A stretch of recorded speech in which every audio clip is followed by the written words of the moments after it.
Возможно, Ольге Александровне поможет натренировать ее мышцы специальная гимнастика. Вот как вы можете мышцы рук, например, натренировать? Ну, Гантелей. гантели. Гантели. А как вот эту небную занавеску, эту мышцу Ну, натренировать? друзья? наверное, надувать шарики. Роман Вячеславович, советы от профессионала. Самое простое и самое эффективное упражнение – это выдвижение языка как можно дальше вперед и вниз. Как будто вы хотите достать кончика подбородка. Ну, давайте продемонстрируем. Вот так. Максимально на 2-3 секунды 30 раз утром, днем и вечером.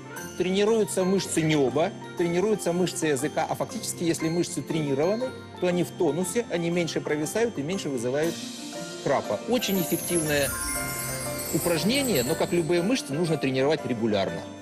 Ну-ка покажите нам еще раз. Так просто язык максимально вперед и вниз. Вот гениально вы делаете.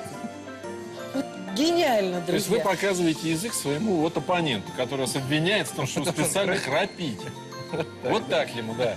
30 раз, 3 раза в день. И задержать на 2 секунды свой высунутый, активный, напряженный язык.